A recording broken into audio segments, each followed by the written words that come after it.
Have you ever walked away from a conversation thinking that you had an understanding, that the other person was on the same page as you, only to find out that they heard something completely different? It's a problem, and it's a problem that happens in the workplace with up to 5 generations working together, different cultures, different styles of communication, different ways of communicating, and even AI thrown into the mix. Today, I'm talking to someone who teaches leaders how to create workplaces filled with collaboration. He teaches leaders how to communicate effectively, and he's taught this in boardrooms, at conferences, and in some of the most high-stakes, dangerous areas of the world.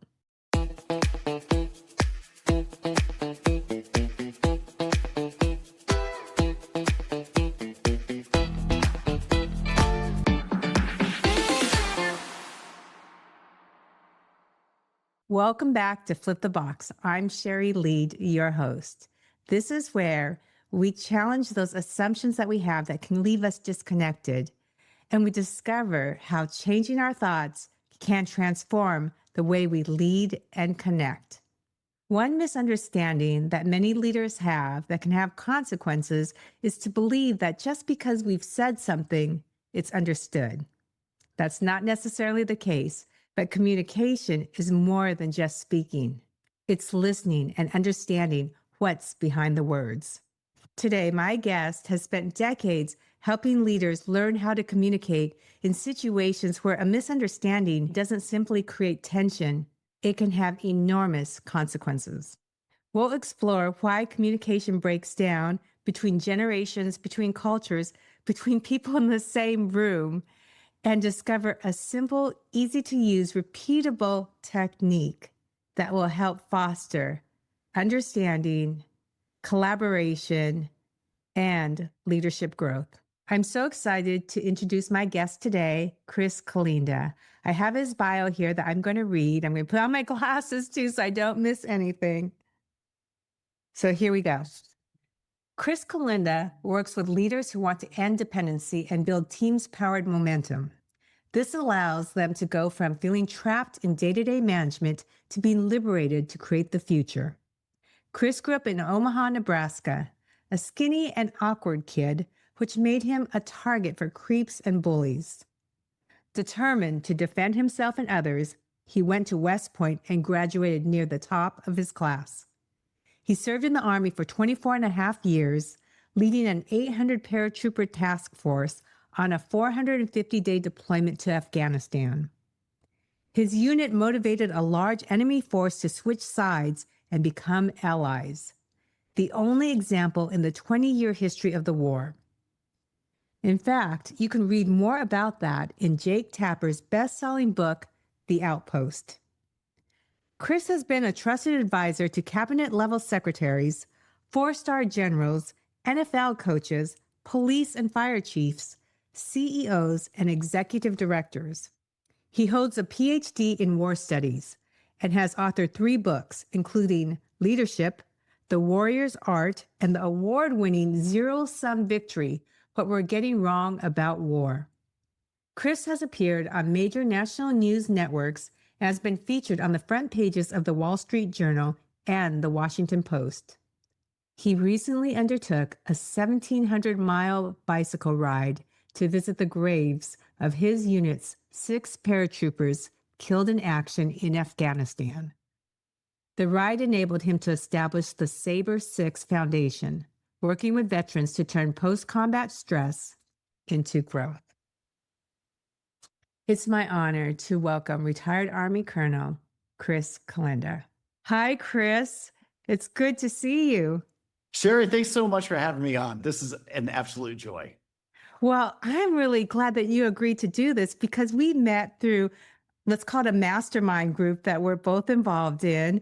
And I knew your background, but I didn't dive into it until getting ready for this podcast. And I was by myself reading, and I kept on saying, wow, as I was reading everything that you have done and what has led you to where you are now, where you're training and teaching leaders how to lead.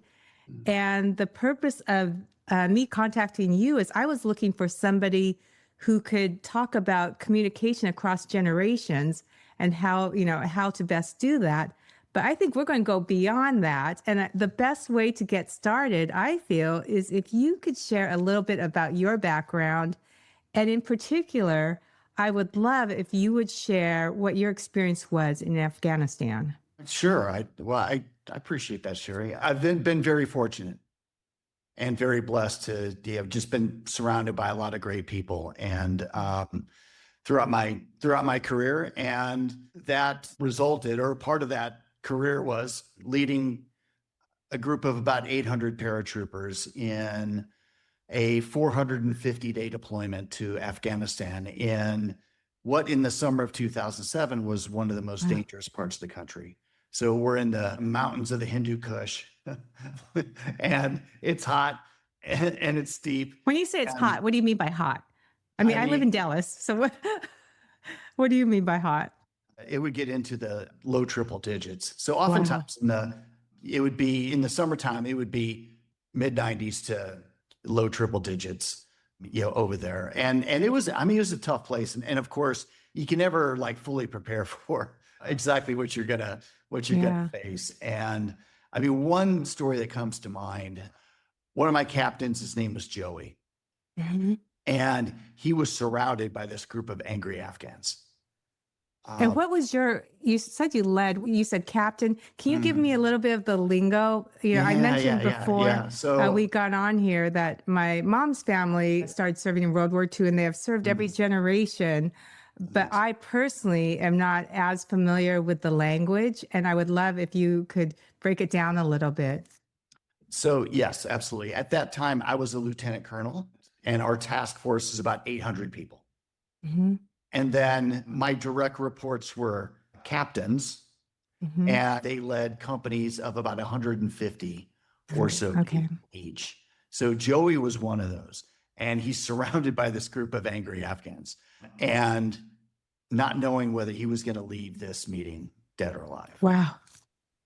And so the way this comes about is like he's a captain, he's in charge of 150 people. And his biggest weapon was not bombs or bullets. It was curiosity. And so Joey had been trying, he was in the toughest part of our area. He'd been trying to get these elders to meet with them at the outpost. And they kept on refusing because they thought that it was just a trick and he would try to just detain them. And so Joey kept asking. And then one day they turned the tables on and they said, how about you come to dinner at our place? And Joey's like, am I coming as a guest? And they said, yes. So he knew that when you get invited as a guest, they take responsibility for your protection. Oh, interesting. And so he knew the culture. Knew the culture. Yep. Can I ask, is that part of the training before you go to another country, especially in a wartime situation? Do you study the culture of the country and the way to communicate? You do the best you can amidst everything else you're doing. And what made it a little bit more challenging for us is that we were supposed to go to Iraq. And then I think it was maybe 2 months before we were supposed to deploy to Iraq, we got told, no, you're actually going to Afghanistan. Wow. And was it supposed to be for 450 days? Yeah. So 15 months. That was a long time. Okay. And so we did as much training as we possibly could. We did a lot on Iraq. We had to shift all of that to Afghanistan. But Joey knew that they said the word guest, they take responsibility. So he and his interpreter, he takes a patrol up to the village, hands over his helmet, his weapon, his body armor, everything to his patrol. And he and an interpreter walk. And they're the only two. Yeah, that's it. And he's got this, and then there are all these, he walks into this place and everybody's sitting around the carpet. And almost immediately you just start like yelling at him and they were upset about civilian casualties that had happened in the past. We were new there, so we're learning all this. Civilian casualties that happened in the past, government corruption, predatory behavior by police and government officials. And they're just letting him have it. And Joey didn't get defensive. He didn't make any excuses. What he did was he did what we call listening to understand, and something we trained on. And so he was essentially, they would give a grievance or an issue, and he would, let me make sure I got that right, and he would repeat it back to him. Am I right on that? And they would say yes, or they would correct it. And so after all that was done, and everybody knew that they'd been heard, Joey Not only says, been heard, they've been understood. they've been understood. Right? Yes. Because people, those follow-up questions that you were just saying that Joey did so well was showing them that he was listening to understand. That's exactly right. So he repeated it back to them, because I mean, this is going through an interpreter, so it's even more important that we do that. You're right. We take it for granted oftentimes that we're communicating effectively when we're talking the same language in the same culture. Right. That's half our problem, right? It is a huge problem. And so, yeah, he repeated it back to them to their satisfaction. He asked some follow-up questions to help him understand. And after all that, everybody knew that they'd be understood. Joey said, "Thank you for telling me about this. I'm sorry that this happened to you.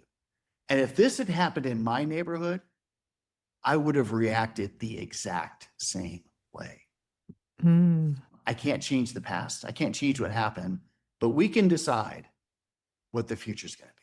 Wow. There's so much there that he did. And the entire atmosphere in the room shifted, and they began talking about how we could work together. And maybe a month or so later, they had formed a 100-person district council that was going to work with us on common objectives and work to influence the insurgency to stop fighting. That's incredible. Had anything like that ever happened in history, in U.S. military history, where, correct me if I use the wrong terminology, but where the other side basically became allies? Yeah, it was the only time it happened in this war. So the biggest, so the end result after This way. 15 months is the biggest insurgent group in the area stopped fighting, and they essentially switched sides and became allies. So that was the only time it happened, to my knowledge.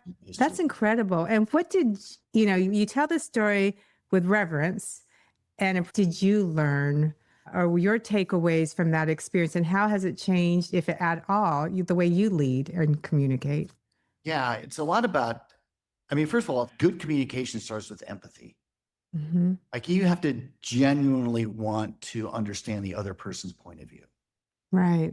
And so empathy, can I draw a picture? Yes, please. Yeah, empathy's got 3 elements. And so you can imagine it as a triangle, for example. And so empathy would be here in the center. I've never seen this app that you can pull up like this. This is cool. Yeah, it's I love it. So empathy's got three elements, 3 sides. Okay. One is cognitive empathy, which essentially means that I understand your objectives, goals or objectives, and your interests. This is our head, right? Our head doing the empathy, basically. Yeah, exactly. That's where we formulate this stuff. And the idea is I get what you want to, the outcomes that you want to achieve. You're never going to experience a person. You never have total empathy. Right. You're going to approach it as best you can, doing the exact same thing that Joey did. And so one element of this is cognitive empathy. A second is emotional. So emotional empathy would be things like how somebody feels, and then how somebody would feel if things changed. So does this mean you're feeling the emotion, or you're understanding their emotion? You're understanding their emotion. Okay. Yeah. And then third is experiential.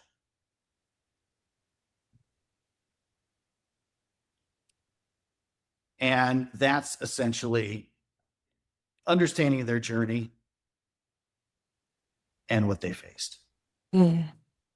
So when you look at what Joey did in this example, he essentially said, hey, I get that you want above anything else the safety and prosperity of your community.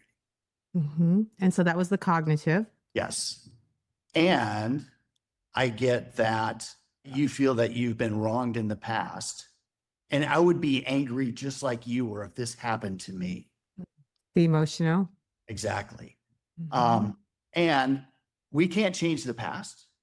As awful it is, we can't change the past. And I'm sorry that this happened. We can decide what the future's going to be. So he hits the experiential because and bridging it together. And he brought it all together. I mean, he brought it all together in that very simple way. And it essentially cracked open this relationship that had been so close, so adversarial and deadly. And he just opened those doors. We always want to encourage people to take initiative and not wait for permission. And so when Joey got the word that they invited him, he didn't ask for permission. He just went. And so he tells me afterwards, and I was just like, good on you. That's exactly the way to go. And wow, what a story. That's incredible. And so that triangle you just drew with cognitive, emotional, experiential, is that something, and I feel I know the answer, but I want to hear you describe the answer. Is that a model that you can apply in the workplace, in your personal life? How's that applicable to somebody who turned on this podcast and is, going into their office today and they have a team that they have to resolve some issue with, or a customer or client that has had a problem with a service that they promised? Yeah. So one of the things I work with a lot is helping people gain buy-in. And empathy is at the heart of that, because ultimately you have to understand why somebody's not buying it. And then, how do you work with that? So just going back to the drawing, let's say you're in a situation where you've got a new idea or initiative and you're getting resistance, or you're getting lack of effort, or, that's making this new initiative really difficult.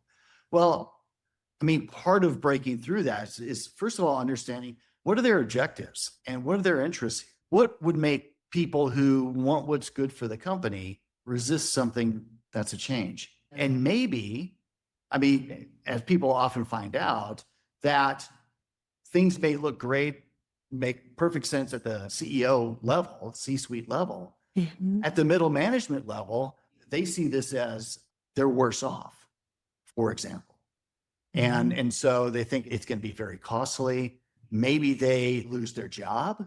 Maybe they lose part of their job and their title, or they fear all of that. And so whenever somebody thinks they're going to be worse off, they're going to push back.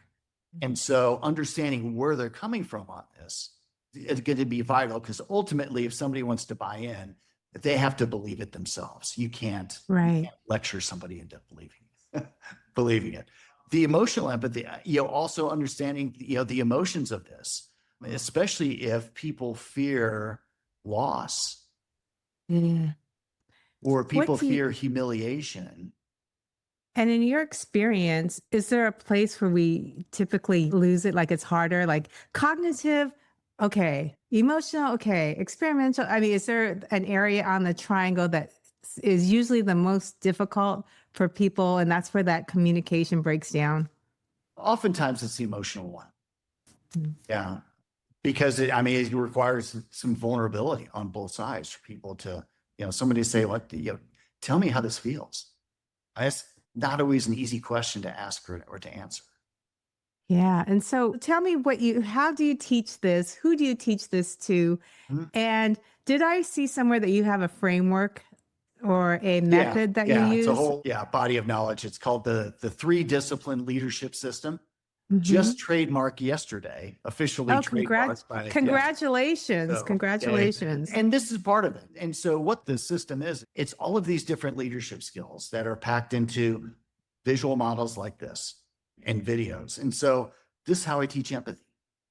And when you couple that with listening to understand, then you can essentially walk around this, this triangle, asking Mhm. follow-up questions. And I mean, you're never going to understand somebody's journey. You're never going to be able to fully walk a mile in their shoes. But Right. you can get good enough to when you say, did I get that about right? They can say, yeah, that's about right. Absolutely. And you can move forward. This is so good to see this system because, we're both speakers and authors. And like every speaker and author, we have our systems and we have our methods because it makes it easier for us to share the message that we'd like to share. We want people to walk away with something that they can embody and use. And so these are things that we create so that when we do speak and when we do this work that we put so much into, we're actually affecting something. And the thing you showed with the triangle, it validates the method that I've created for connection that I teach. And with the promise that when you embody this method, you can connect with anyone within a minute or less to establish that base of connection that you can go deeper later. And I'll share with you because this matches it. It's called FLIP, FLIP, and you've said everything here. F for focus. Don't focus on you, focus on who, meaning the person that you're in front of.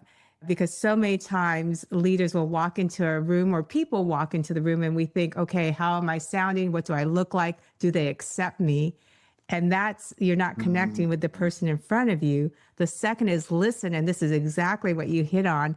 Don't listen to reply, listen to identify and identify what's beneath the words. And that's exactly what Joey did so well. And then I is don't choose control, ignite the soul. And what I mean by that is so many times as leaders, we could focus on the person, we could listen to them, and then we go into control mode and we start controlling the situation. We lose that trust. And that was another thing that Joey did so well in that when he listened, he understood and he connected with them. He connected with the emotion. That's the emotional piece, the igniting the soul, rather than saying, okay, this is what we're going to do. We're going to do this, this, and this, and lose that connection. And the last one, which is a little bit the funny part of what Joey did, but it worked for him, was P, don't play small, play ball, get into the game. Don't sit on the sidelines because companies aren't built on the sidelines. Leaders aren't built on the sidelines. Well, your guy Joey really got into the game because he went ahead without telling anybody. But, don't play small, play ball because we have to get into the game. So I'm so happy that your diagram, I was like, yes, that's exactly what I'm seeing within, the framework that I've created in the area that I work in as well. So this communication piece is universal. I think so. And I mean, frankly, I can give you another example if Yeah. that would be interesting.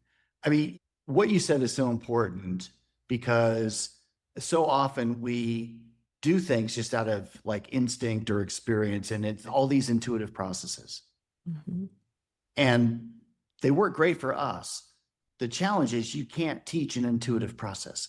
You Mhm. can't teach somebody your intuition. You actually have to put it down in a teachable and learnable way. And so things like flip, or this empathy triangle, and what you do with your system, what I do with mine is it's making what was intuitive to us explicit and teachable because it's in a model.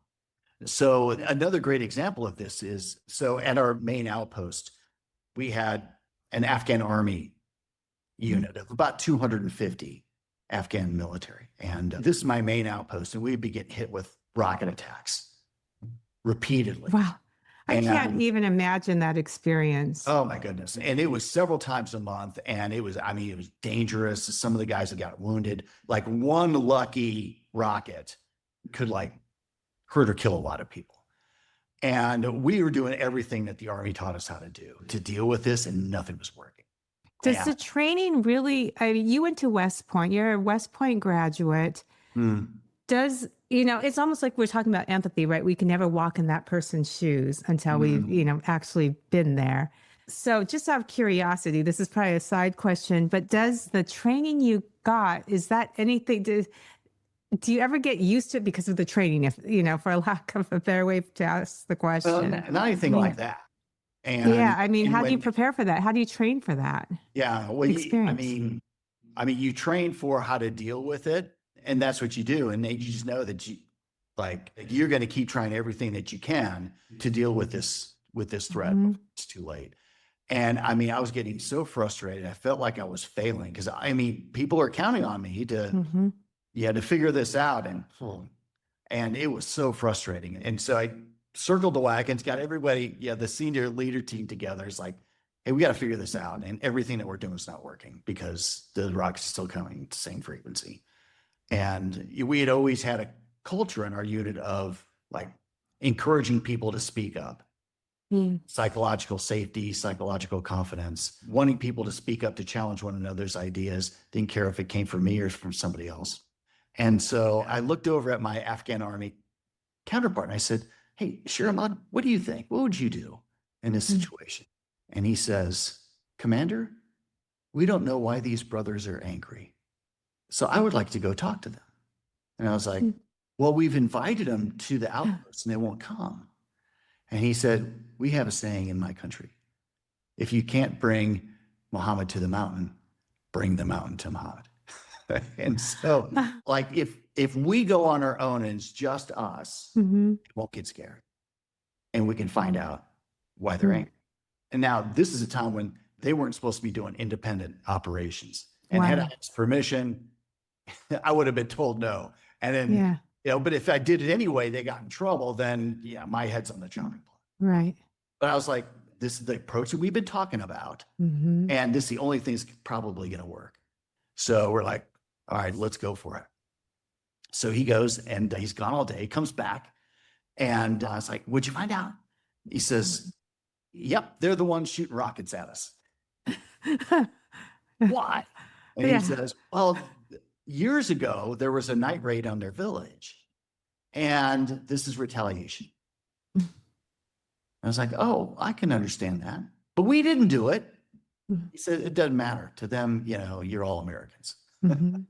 And we're all Afghan government. So it doesn't matter to them. And I said, okay, I guess I can get that. What else did you find out? He says, they really want their kids in school. They value education. And they showed me their school. And they have 250 girls go in the morning and 300 boys go in the afternoon. It's a 3-walled building with no roof and one chalkboard. Wow. A little tiny chalkboard. And most of the kids are writing numbers and letters in the dirt with a stick. I was like, wow.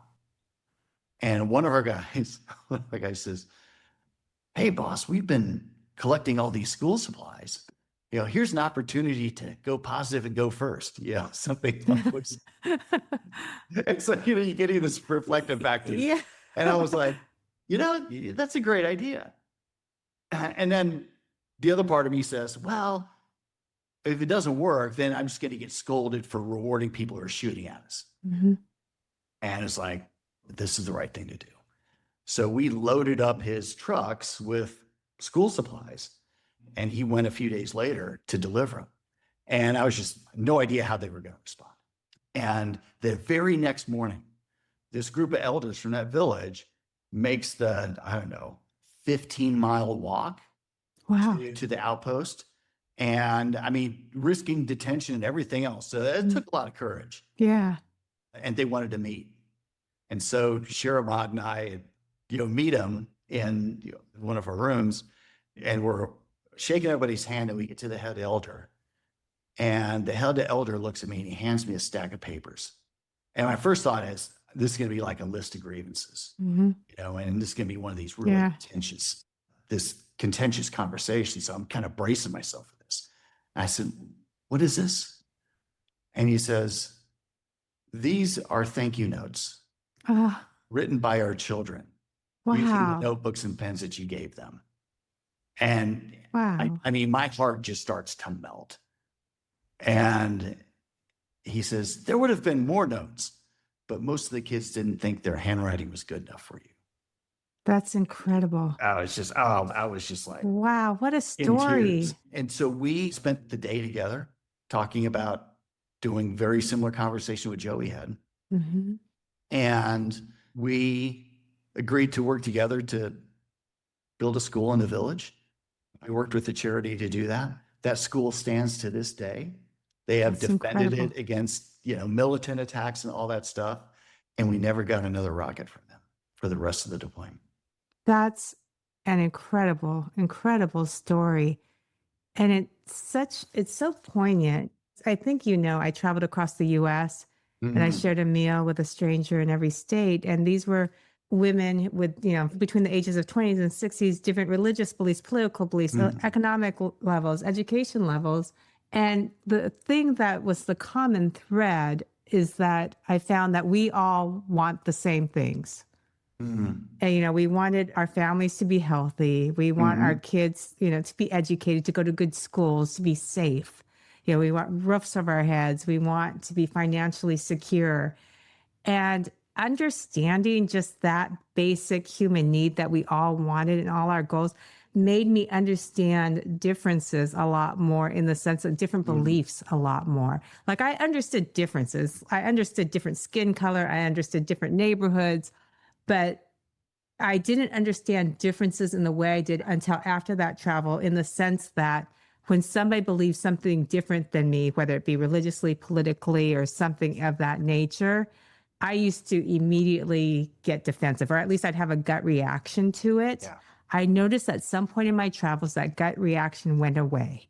And it Mhm. wasn't because all of a sudden I started believing like someone else or dropped my own beliefs, but it was because I understood that for the most part, most people believed the way they did because that was the way they were raised. That's the way the people they love believe. That's the Mhm. way their community believes.